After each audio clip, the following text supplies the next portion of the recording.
Hi guys, what's up? Welcome back to another video. Today is going to be all about a book video. I'm going to do a bit of a recap for you, which will be my July and August reads. I did a recap video, kind of like what I've read recently. I did that video, so go and check that one out and then come and check this one out. And that way you will be up to date with all of the books I have read. Now, a lot of them I actually don't have in physical form. I read a lot of them on my Kindle, as well as I've given a whole series away to my sister. So now she has that series and I don't have my series. So I've got some books here in physical form. So we'll go through that. But I'm going to use my little journal as a guide for today. So at the back of my journal, I have I have the months of the year and I've written down every single book that I've read. And then I also have a little recap each month at like the end of the month of what books I've read. So that is that. So I'm going to go off my little tracker in this one, as well as the ratings, which are on my phone as well. Also, I don't know if I've shown you my little book corner. I really had the one case. I had a lot more books than this.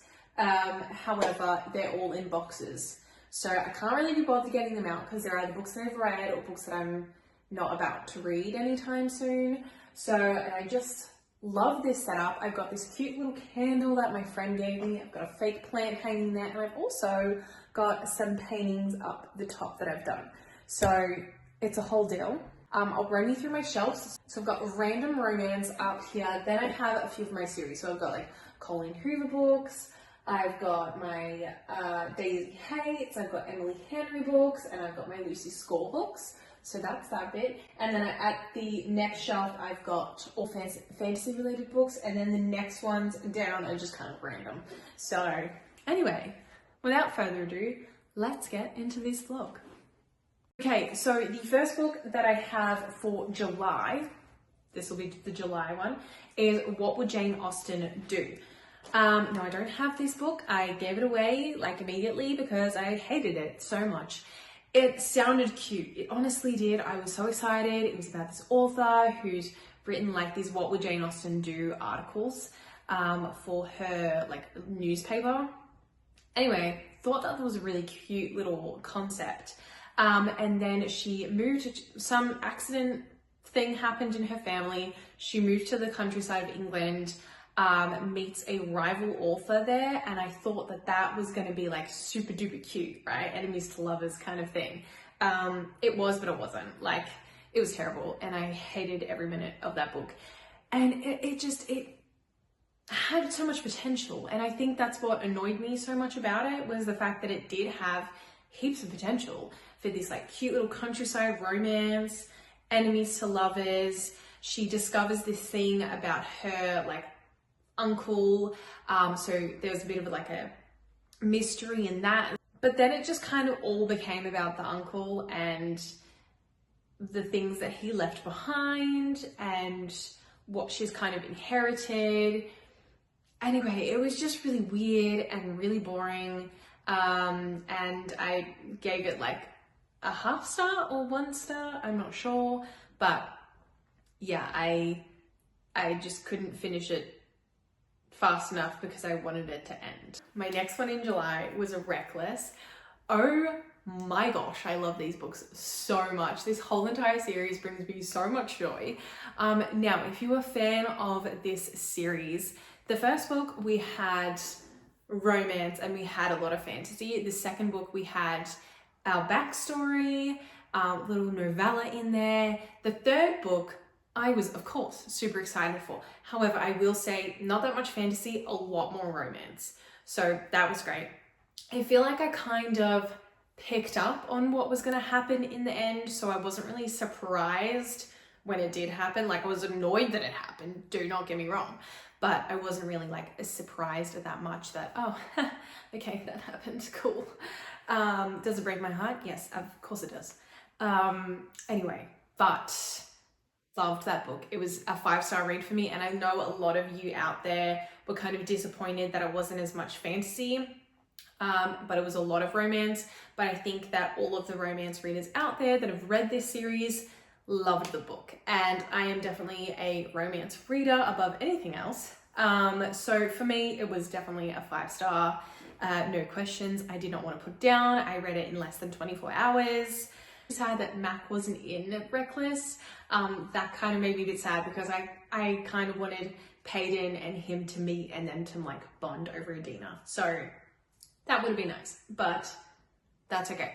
All things considered though, 5-star for me. Look, my birthday was in June and I got a bit of birthday money. And of course I just went wild and gimmicks as one does. And I picked up the first book in this particular series and it sounded really good. I'm really into some mafia stuff of late. Once you read Daisy Hates, I don't know, you kind of get addicted to like some mafia things. Anyway, so I was like, oh, this sounds really good. We have 2 rival Irish mafia families and the girl is forced to marry the oldest male of the rival family because she burnt down his library. Kind of like a stupid, like, okay, you burnt down his library, but also they wanted some peace and they thought, well, if he marries her, that'll also be really good for his campaign because he's running for like mayor, I think it was. Anyway, and I was like, oh, sounds amazing. Like that whole, same with the What Would Jane Austen Do book. I was like, yes, I'm on board. This sounds so good. And it's part of the series. And I was like, cool, if I like this book, then I can like, you know, go into the series. And the cover was super cute and I was really, really into it. I was like, this will be good because it also reminded me of King of Wrath. If anyone has read that, those books are amazing. So it kind of reminded me of that. The book is called Brutal Prince. Now, I didn't really understand where the brutal part of it came in until I was reading it. If anyone's watched 50 Shades of Grey, that's, I guess, what to expect from this book. If you haven't watched 50 Shades of Grey, then you probably won't want to read this book. I was shocked to my core. I was not expecting that at all. Did I skip through all of those chapters? Yes, of course I did. But the ending also was not that great. And again, my expectations for these books were so high and it just came crashing down. So I was a bit sad about that. So that probably got a 1.5 star, I'd say. Okay, the next book I read was jumping back into fantasy with Night Bane. If you have read Lightlark, this is the second book in that series called Night Bane, or trilogy, I think it's a trilogy, called Night Bane. This book, I don't know why, it just took me a really long time to kind of understand what was happening and what was going on in this book. Because, yeah, I don't know, you were kind of just like thrown in and you didn't realize that it was going like back and forward. And yeah, I don't know why I struggled to understand that so much. I'm not sure if it was because I was reading it at nighttime, so my brain was like not functioning properly. I'm not sure. But the second half of that book, I really got into it and I really understood what was happening and it was amazing. And I love this series and I'm so excited for the next book to come out. Yeah, I would probably put it at a 4-star again. Lightlark was also a 4-star, 4.5 star.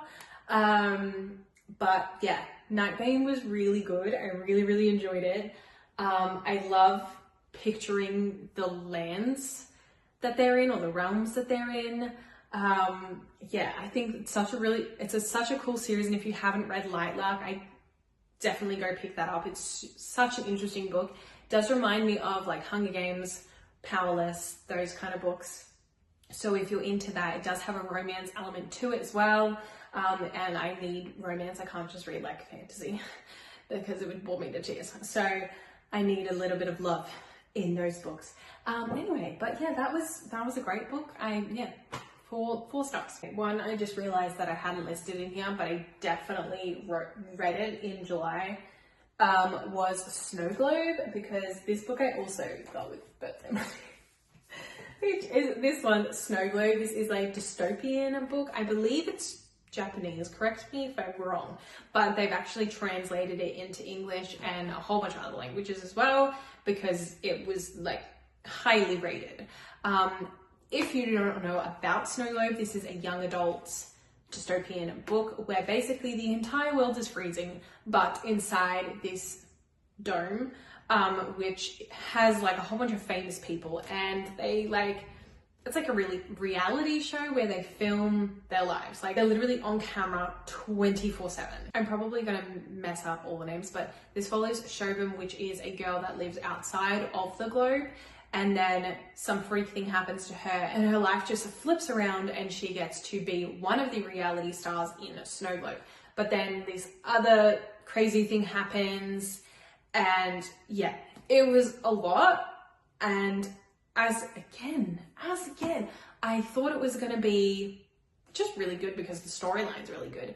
But I don't know, it wasn't that great in the end. I didn't love it in the end that much.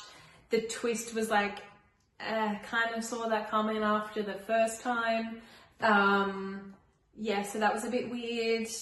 And it was kind of weird because it's like, why are you trying to do this? I get that you're trying to make, I guess, the show run longer, or the TV or whatever it is run longer, so that people have something to like strive for. Basically, they have nothing in this world. Like they go to work at this power plant, they come home, they watch TV, and that is it, because you can't do anything else. You can't go outside. There's no shops. Lazy. It's a crazy dystopian world. But anyway, yeah, not for me. But I'd probably put it at like a 1.5, 2 stars. The last book of July, we're still in July, but this is the last book, I promise, was Dishonestly Yours. And this was a 5-star read for me. I was happy that in July we actually had like 2 5-star reads and 1 4-star read, which was great, especially after so many books like weren't that great. So it was nice to be able to have a 5-star in there somewhere. So Dishonestly Yours, oh, this was amazing. And I've actually got to read the Addicted Calloway series as well by these same authors. These girls are twins, and I think that's like so cute that they work on a book together. Anyway, so I've definitely got to read those books, which now that I've read this one, I'm like itching to get that series now. Anyways, again, with kind of the mafia side of things, but they're not mafia, they're actually con artists. Oh, I could not put this book down. Like, I literally was so addicted to it. I think I went to work late one day because I was reading it and I just really didn't want to put it down. I read this again in less than 24 hours and oh my gosh, I loved every part of this book. So we have 2 families. They work together as con artists and they get a whole bunch of money because they're just scamming people, basically. So Phoebe and Haley are best friends, and one of them just doesn't want to do this anymore. After their last job that they did, she was like, nah, I don't want to be a part of this anymore. I hate it. It's obviously really scary as well because they're dealing with such high-end clients, but also scamming a whole bunch of people. So of course people are going to be pissed off. So Phoebe and Haley are just like, nah, I don't want to do this anymore. I'm going out on my own. They didn't tell anyone. They just left. They went to a different state in America and they started all over again. They found a little rental place. They started working at the same country club. And yeah, it kind of starts from there. And then Haley's brother finds them and kind of helps them as well because he's good at this. He knows what he's doing. He knows how to talk to the parents, all those things. And Phoebe and our guy, what's his name? Rocky, have a thing for each other because in their jobs, they actually always pretend to be a couple. So they're either married or a divorced couple or something else. And Phoebe lets slip that they are divorced. So that starts a whole thing. So of course, now they're in this new town and they wanted this new life, but now Phoebe and Travis have to pretend that they're a divorced couple. Anyway, as I said, I loved this book so much. It is a romance book, also flashes back to the jobs that they have done in the past, and kind of how they live their life in this new town. Can they actually have a new life, or will they always be like con artists? July was a big month. July was a big reading month for me, especially. Probably not for you. And honestly, I just wanted to pick up a cutesy little romance book and probably do a reread. So that is what I did. I was like, you know what? I actually loved this book and I want to do a reread of it. So that is what I did. I picked up Charlie Love and Cliches. I fell in love with this book when I read it last year. I think it was last year. Loved it so much. It's so cutesy. And I love Charlie. She's so freaking funny. There's William, and he's just so sweet. And it's like a workplace romance slash like a second chance romance. So Charlie and William kind of met spontaneously. They met at like this diner, and they just kept going back to this diner, and that just became their thing. Anyway, years have now passed, and Charlie works for this big company for her dad, and her sister also works there as well. I had a newest member, which was William. She's like freaking out because she's like, I don't think he remembers me. But of course he does remember her because he really liked her. Anyway, so it's kind of about their journey of how they reconnect, how they work together. It's cute that it's a romance. It's cute that it's a workplace romance because they like see each other every day. One thing I forgot though, how much Charlie's family annoys the heck out of me. Oh my gosh, they are the rudest people in the entire world. Part of me just feels so sorry for Charlie, and I just want to give her a hug, and I want to let her know that it's okay and that her family suck. Just such a like happy little romance, I think. Love this book. Like 4-star, 4.5 star. Then I want another cutesy little romance book. So I was like scrolling through my Kindle, and I was like, you know what? I think I really want to pick up the next books in the Mia Sheridan? Did I say that right? In the Mia Sheridan collection, if you will. If you don't know who Mia Sheridan is, she wrote Archer's Voice, and that book was one of my top books from last year. Loved that book so much. Has such a little place in my heart. I realized that she wrote more about the boys in that town. So I picked up Travis. Let me tell you, it was a 5-star read for me. Travis was, oh my gosh, those books are so cute. So if you haven't read Archer's Voice, go read that one first. It's Archer's Voice, then it's Travis, then it's Cage. So that's the books that are in it. Read Archer's Voice last year, loved it. So I picked up Travis. Travis was such a beautiful book, and now I love Travis. We have this picture of who Travis was, and he's just really not that type of person. As well, that I also read Cage in this month, and I loved both books. Cage was probably like a 4-star, I think, for me, but Travis was definitely a 5-star. I love them so much, but I love Travis so much more. If you have read this Lucy Scores trilogy, they are very, very similar. It is a small town romance. It follows these 3 guys, which is Archer, Travis, and Cage. And I love them. They're all romance books. They all are so different, but they're also really interconnected. And I just love them so much. And there were very high ratings for me. Another one I read was one that my husband got me for like my Christmas advent calendar, which is They're Watching You. Now this book, I read it really quickly. It's a really easy read because it is young adult. So super easy read.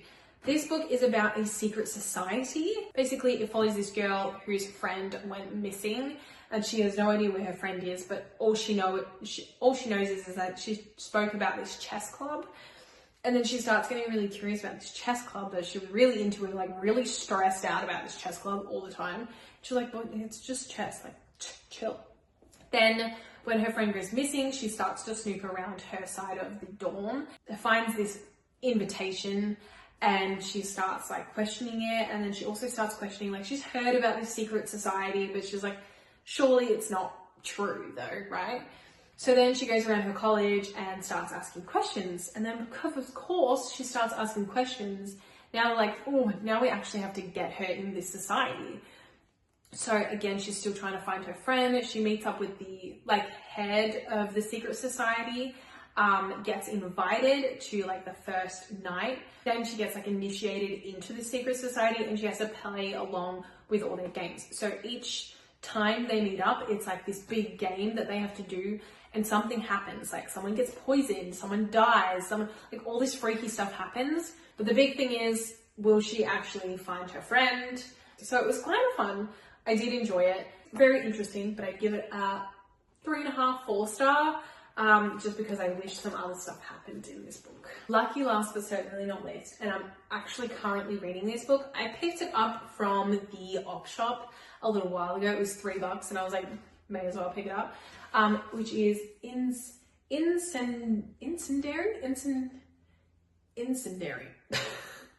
I thought it was called Incentenary, but it's not, because there's no T in it. I am like this far into the book, so like, I don't really know what's going to happen, but let me read the back for you. I can do that. So, Wren was an only child when she was kidnapped by the Crown as a memory thief, the rarest and most feared of the magical Moriah. She was used to carry out the King's wrath, a siege that resulted in the deaths of thousands of her own people.